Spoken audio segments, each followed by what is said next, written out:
kami dari kelompok 5 akan melakukan wawancara ke desa adat Sembalun Bumbung.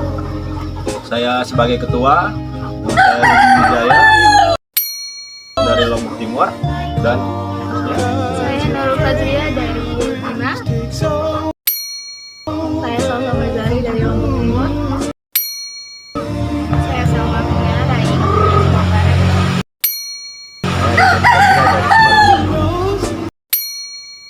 kelompok 5.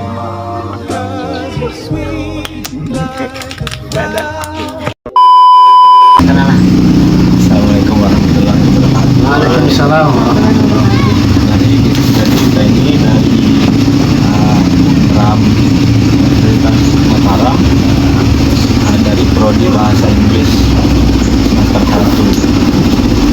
Nama saya sebagai ketua ini, nama saya Rudi Wijaya dari Lombok Timur, desa Teros.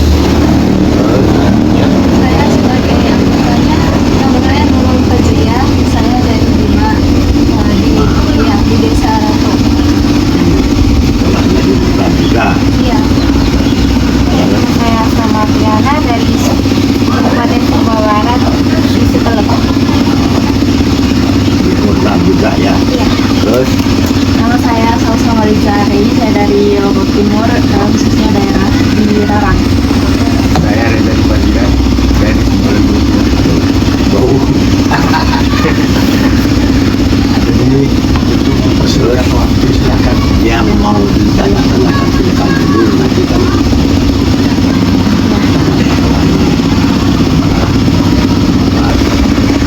Yang pertama ini temanya apa aja adat atau budaya yang biasa dikembangkan di sini. Terus keduanya, apakah bagaimana perkembangannya dalam budaya ini di daerah sini. Perkembangan budayanya apakah lancar atau gimana dia kan? terus yang lain. Bismillahirrahmanirrahim.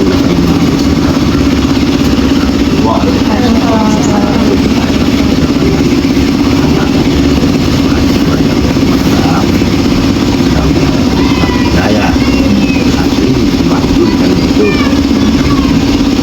Perkembangannya kan. Pertama-tama kalau berbicara tentang budaya atau adat istiadat kampung berikutnya di sini kami dengan budaya adat sebagai bumbu yang begitu banyak buat dan sesuai dengan apa budaya atau apa yang dilakukan oleh dulu itu kami lakukan sepertinya budaya adat atau ritual adat yang dinamakan pertama yang ritual adat, kemudian yang namanya bidasawa itu ritual adat, kemudian yang ketiga kemaham para leluhur pada leluhur yang punya fungsi ritual adat, dan yang keempat itu wah ritual adat. Nah kemudian ritual adat maulid itu ritual agama-namanya, tapi kami pakai secara budaya yang bukan secara nasional sekarang secara umum, tapi ada ritual yang khusus dikerjakan oleh yang tidak dipertontonkan atau yang tidak dihiasi. Itu biasanya dikerjakan pada tengah malam, dan kemudian ada namanya nasional itu khusus yang masa itu yang apa yang sudah tidak atau yang masih muda itu namanya nasional. Nah itu namanya. Nah lalu ritual agama apa agama ritual agama itu yang sudah kami tetap dilaksanakan secara luruh. Ini dan bagaimana perkembangannya. kami kerjakan tiap 3 tahun sekali. Apa maksud dan tujuan kami? Pertama, dari dulu kita sampai yang kita terima kami sebagai generasi penerus. Pertama, ngajuan itu tujuannya pertama kita menghargai bagaimana dulu leluhur kita yang ala itu, manusia pertama itu yang kita rayakan, yang namanya leluhur kita namanya Bagi Beli, dan yang kami sayang. Karena pada kala itu kan hutan sampai bayang hutan sampai masih hutan. Indonesia manusia pertama di daerah-daerah ini itu bagaimana kehidupan banyak beradanya banyak yang akan dan lain sebagainya. Tapi satu pasang manusia berani. Coba kalau kita sekarang tidur di pusat tapi pasang tuang listrik, mana orang berani begitu? Saking apa bagaimana keimanan dan ketuhanan pemikiran. Lalu yang kedua, bagaimana kita dengan makhluk di makhluk gaib, jin dan manusia kan ada di Al-Quran. Kemudian air, batu, tanah itu kan makhluk Tuhan. Bagaimana kita melakukan itu makhluk yang maha kuasa. Supaya manusia dengan makhluk yang lain itu berkomunikasi, artinya bersahabat. Itu tujuan daripada perkembangan daripada ritual. Yang ketiga, kita merayakan bahwa bagaimana Yang Maha Kuasa memberikan kita elok dan bagusnya selalu ini, dan bagaimana kita menerima subur daerah Sebalu ini. Dari dulu kita untuk bisa di sini daerah itu banyak lalu mayurnya dan kemudian berkahnya juga. Karena apa? Perkembangan apa? Karena kami ada orang yang yakin dan percaya bahwa ada yang tidak bisa kepada makhluk. Bukan kita sebagai manusia makhluknya apa? Air, makhluknya Tuhan. Kalau tidak ada air, tidak minum, manusia akan mati. Begitu juga tanam-tanaman, kalau tidak minum, tidak diairi kan mati juga. Kita harus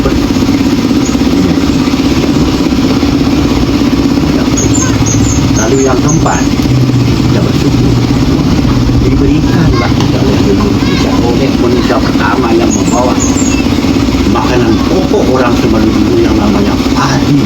Ya. Itu perkembangannya kami sampai sekarang nanam padi merah. Satu-satunya padi merah yang bisa tumbuh, bukan padi merah yang biasa ditanam di bagian selatan dan lain. Kalau Sebalu itu lain padi merah. Bayangkan ya, itu juga kami dari perkembangannya sampai sekarang Sebalu itu pakai padi merah juga. Nah itulah yang kami bersyukur kita yang diberikan padi merah sebagai pangkoko, kemudian diberikan oleh manusia pertama itu alat untuk bertani, alat untuk senjata untuk mempertahankan dirinya. Itu yang kami lakukan, yang makanya kami tetap berjuang tiap 3 tahun sekali yang namanya ritual bulan. Ayu-ayu adalah syukur dan rahayu. Selamat. Sekarang hasil daripada kami mengerjakan atau kita tinggal di desa Sebalu atau di Sebalu, kita termasuk di Sebalu. Coba saya bisa logika diberikan oleh nakan-nakan. Kalau Lombok Tengah musim panen padi, siapa dari Lombok Tengah? Ada di Usungan. Atau kita contohkan dulu di bagian selatan lah yang menanam padi. Usaha umpama pada waktu itu paling kuat itu 6 bulan atau 7 bulan habis sudah panen kan, dibeli oleh Sunda agar itu kan habis. Kalau Sebalu ini bertahan, dia berjalan maksud dan bertahan. secara kultur, mobil bawa sayur, bawa putih dan lain sebagainya, tidak pernah tuh.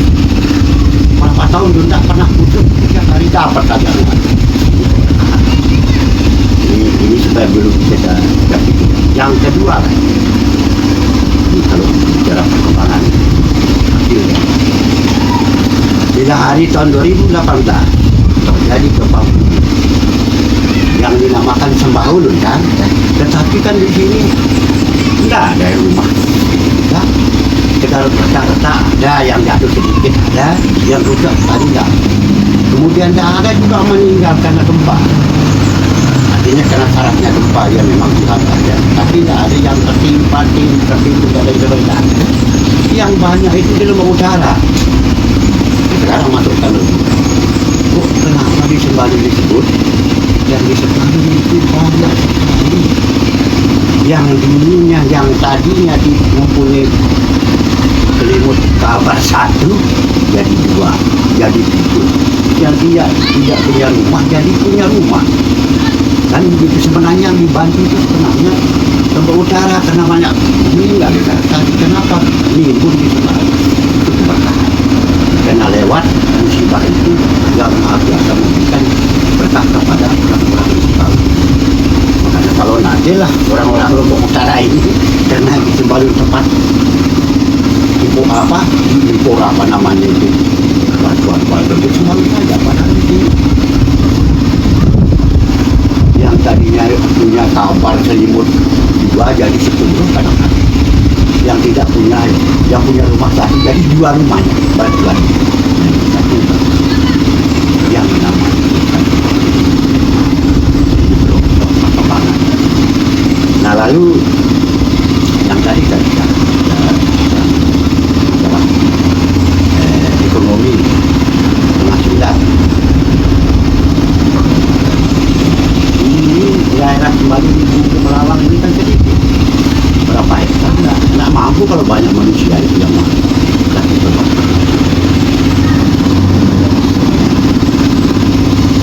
Seperti di Lombok Tengah apa kalau musim tanpa itu paling ya 6 bulan 7 bulan habis kita sama di sini ada di sini ya kita sudah ada oleh Bulog Sembalun kan yang ada mobilnya berapa puluh kita apa saja mana dan kita kali semuanya.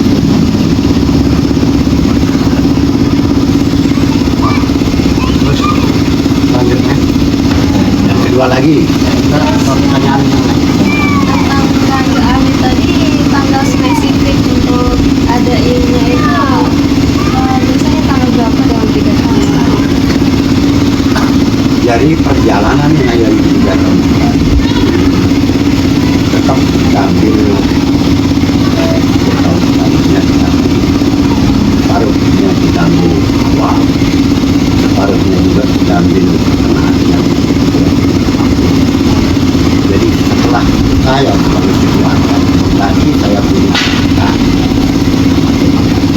Oke, saya ambil terakhir bulan terakhir pas dari Januari.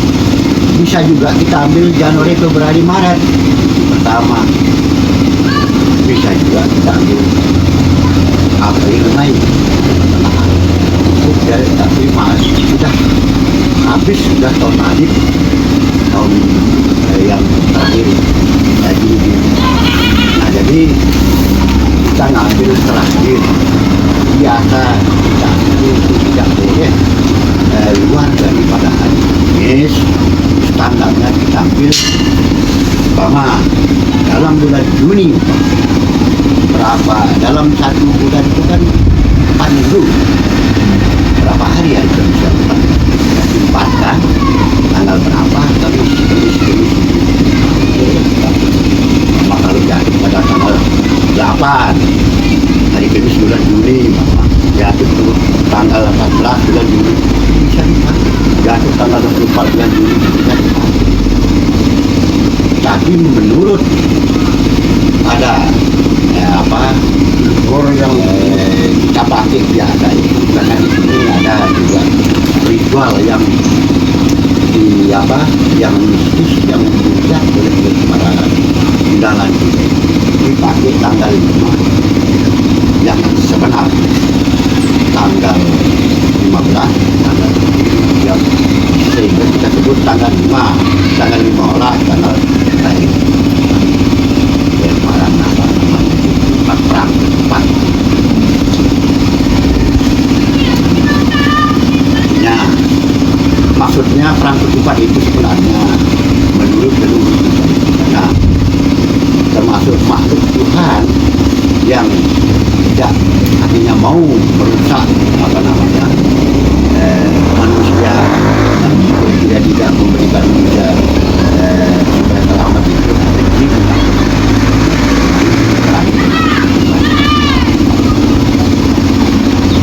hampir lah maksudnya.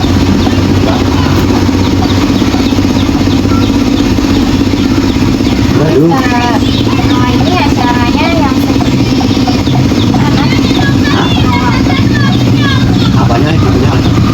tadi kan Bapak bilang ada acara adat seruah gitu tadi hampir sebutnya Saya terangkan. Jadi ngayu-ayu itu sama di tempatnya.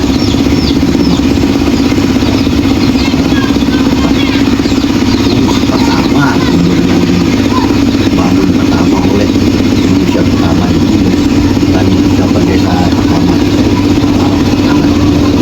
tahun yang wah tidak dulu yang dimaksudkan tempat kemudian.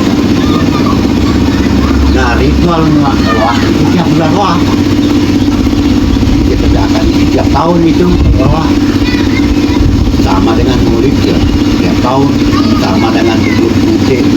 Bubur putih itu secara ritual bukan semua yang ada di hutan ini jadi satu. Kalau bubur merah itu secara umum orang banyak tapi semakin tapi akan diselesaikan atau dibuatkan baik itu putih, baik itu merah, baik itu ruang. Kemudian juga sama pengangkatan kita kepada seluruh kita yang tinggal dulu, tapi sudah ada jasanya di desa ini, ada hasilnya yang sudah terpakai dalam budaya sampai kita mulai. Makanya kita apa yang dikerjakan bersama kita kumpulin lagi sempit membuka kitab yang namanya kitab kita dipikirin tujuannya loh kenapa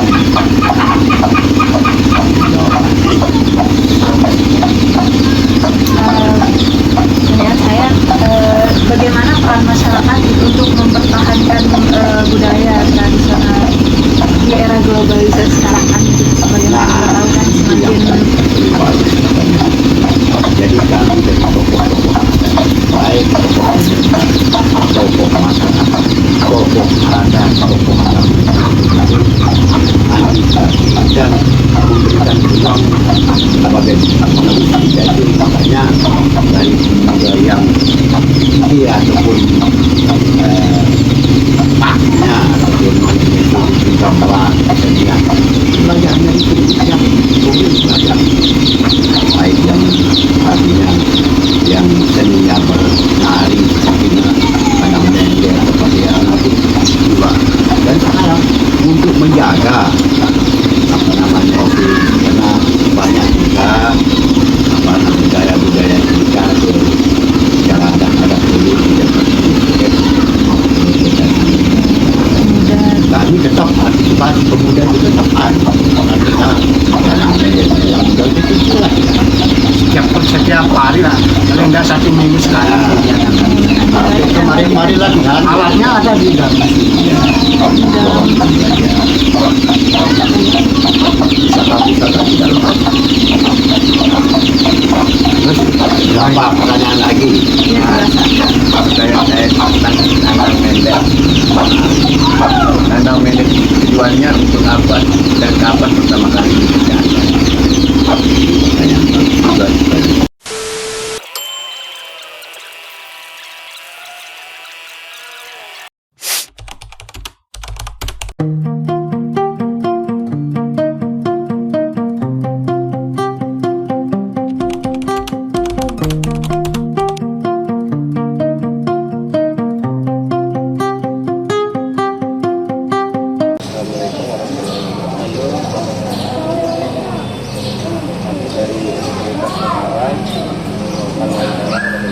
seputaran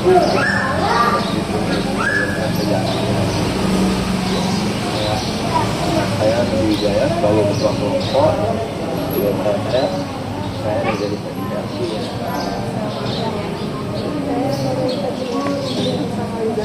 Assalamualaikum warahmatullahi wabarakatuh. Saya bernama Haji Ahmad Fuad, berasal dari Taruna. Sedikit mengetahui tentang sejarah masjid. Sedikit tahu tapi ya, tidak bukan banyak tahu. Awal mulanya masjid ini didirikan oleh keturunan Sunan Prapen. Sunan Prapen itu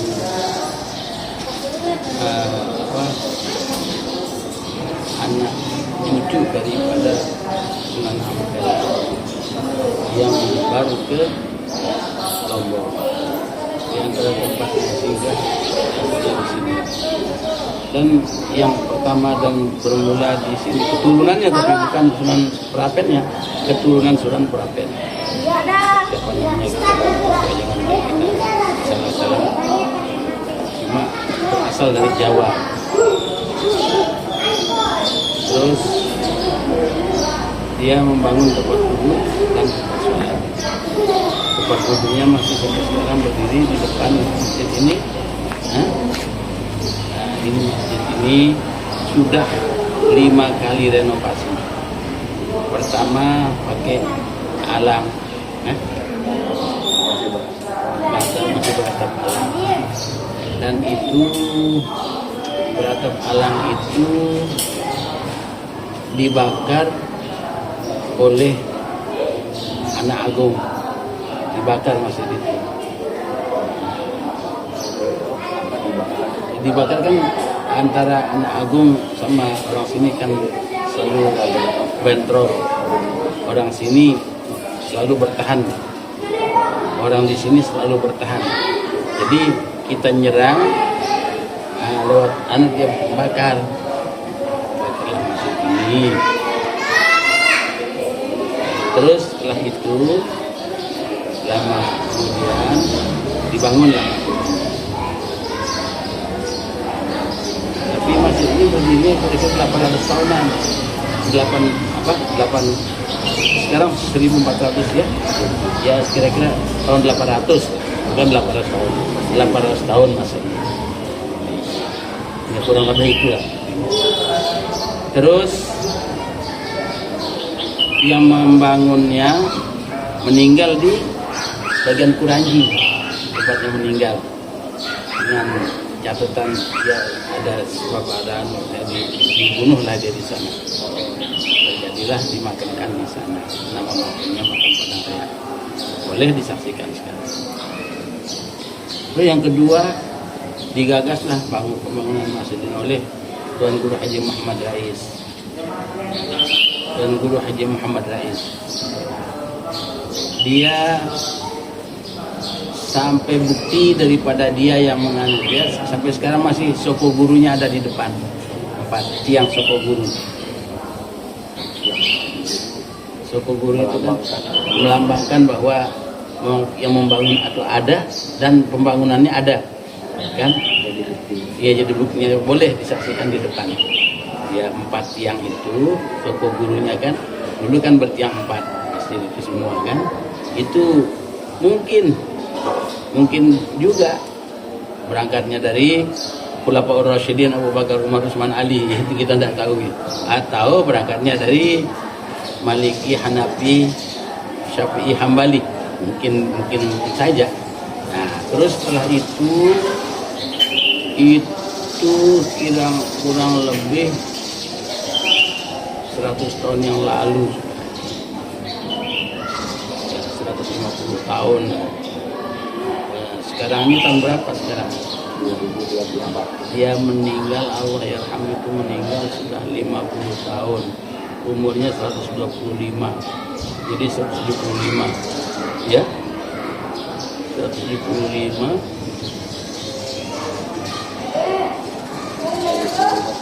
Ya. Sudah meninggal 55 tahun. umur beliau itu 125, jadi 175. Terus masa beliau berkiprah itu ya kurang lebih pembangunan masjid yang kedua itu bagian tahun 1700-an, 1800 ya, 1800-an dibangun. Nah, terus setelah itu dirusak karena mengingat masjid itu sudah agak kecil, penduduk semakin banyak, jadi memerlukan dia perluasan. Dibangunlah masjid ini dengan lantai 2, dulunya tidak berlantai, lantai 1. Lalu dibangun dia pada tahun 1972.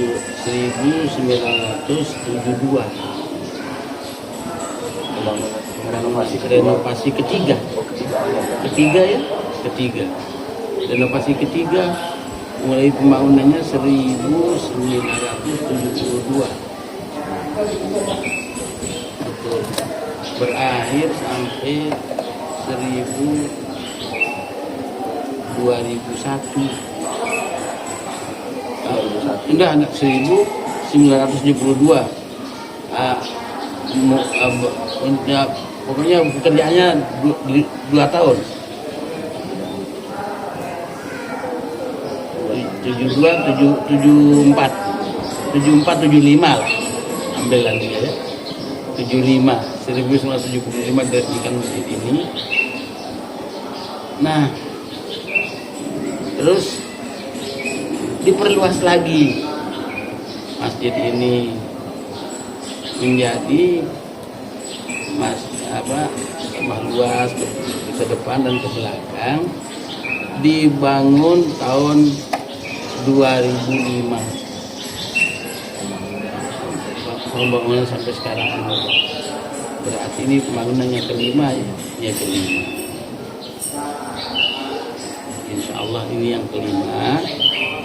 Ini murni swadaya masyarakat.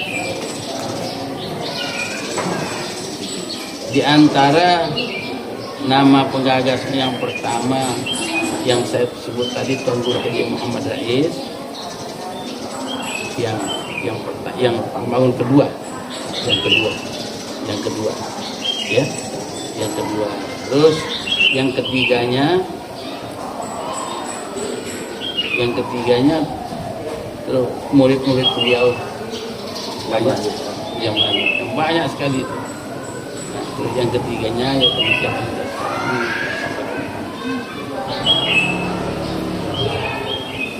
Terus yang perlu Anda tanyakan apa? Kita masing-masing. Iya. Saya di sini biasanya diadakan acara apa saja?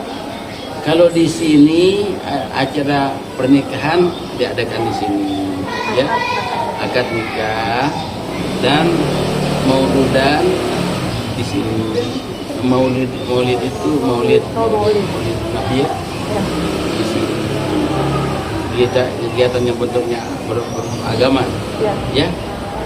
Terus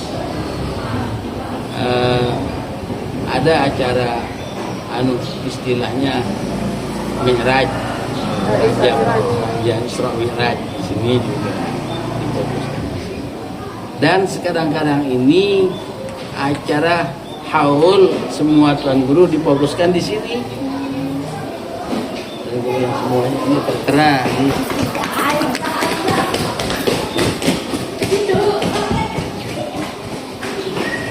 Acara yang sehari-hari yang sakralnya iya nikahkan, kadang-kadang selamatan meninggal. Kurban. Iya, kurban. Di sini enggak. Di sini enggak. door to door dari rumah ke rumah ya. Soalnya takutnya mengotori. Oh iya, si anu juga.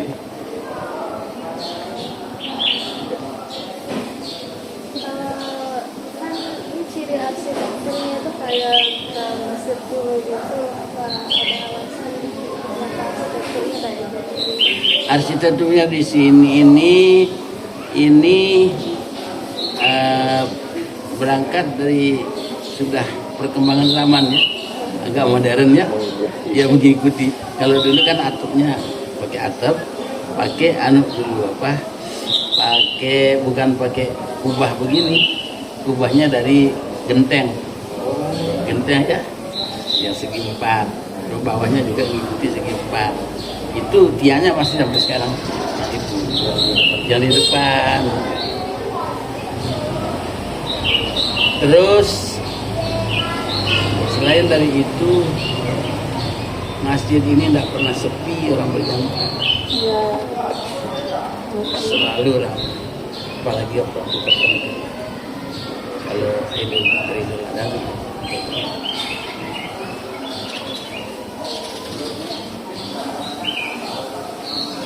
dan sekarang ini kan mimbarnya sudah mimbar modern kan, kayak kubah ya. Dan kalau saya lihat, saya perhatikan, ya arsiteknya kan orang berpengalaman, mirip-mirip dengan Madinah.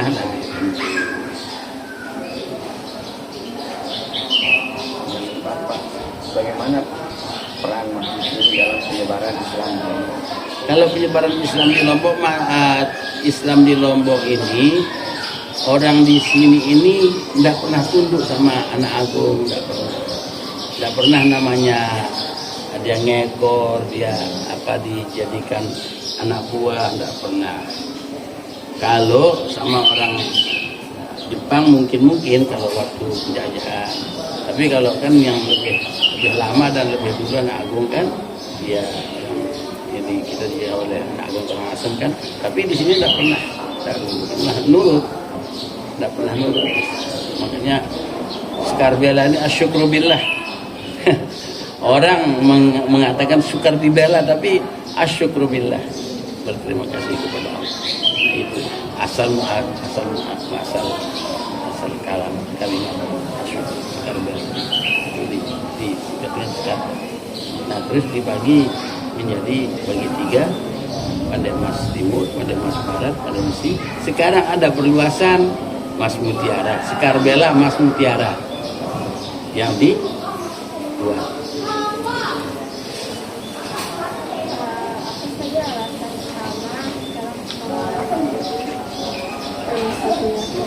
Iya, karena mengikuti perkembangan zaman, perkembangan zaman kan lebih orang-orang yang dulunya kecil sekarang jadi dewasa, jadi memerlukan tempat, jadi ya untuk harus diperluas dan bentuknya semakin padat. Nah, yang sekarang ini, pembangunan yang sekarang ini lantai 3 ya, tapi enggak pernah sampai lantai 3 ke bagian lantai 2, tapi waktu tertentu kadang-kadang dipakai juga kan, mengikuti perkembangan zaman. Iya, makin padat penduduknya.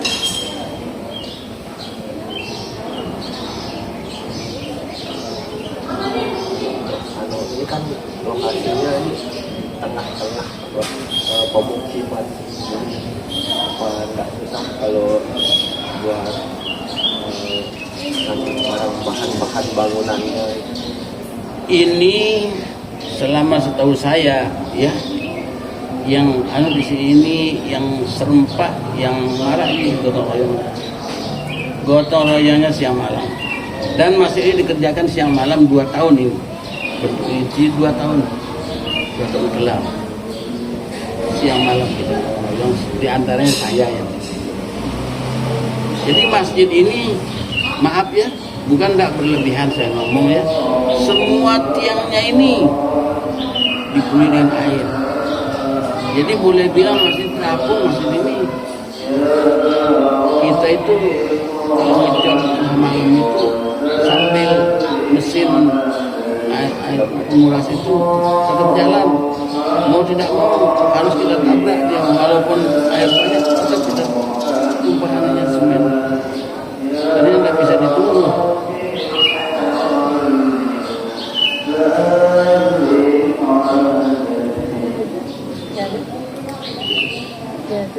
Syukur kita, ya mudah-mudahan Anda ini berhasil semua ya, jadi penerus generasi muda ya, mudah-mudahan berhasil ya. Sampaikan niat orang tua kita supaya apa niatnya itu tercapai, jaga harkat dan martabat kampung masing-masing. Ya kalau Anda menjadi gubernur dari mana? Oh dari Mas Pagi. Oh dari mana? Dari nomor 10 dari Larang. Ya, orang nyebut gitu. Kalau Anda melakukan suatu kejahatan, oh dia membunuh dari mana? Dari mana? Oh jelek semua. Ini jaga, ya jaga maruah kampung itu jaga. Anda ini semakin dewasa, semakin lebih luas. Gitu. Kapan-kapan bisa diwawancarai. Mudah-mudahan kita berdoa kepada Allah. Mudah-mudahan semua hajat kita disampaikan oleh Allah. Semua disampaikan oleh Allah.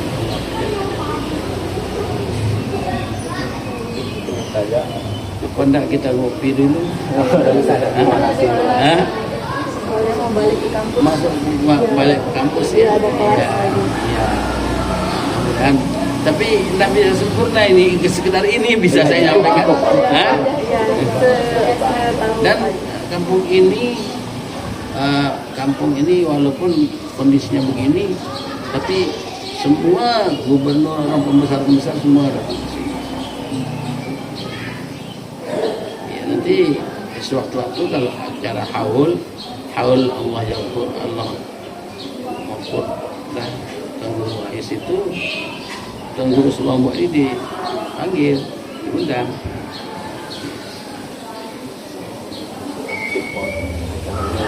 Acara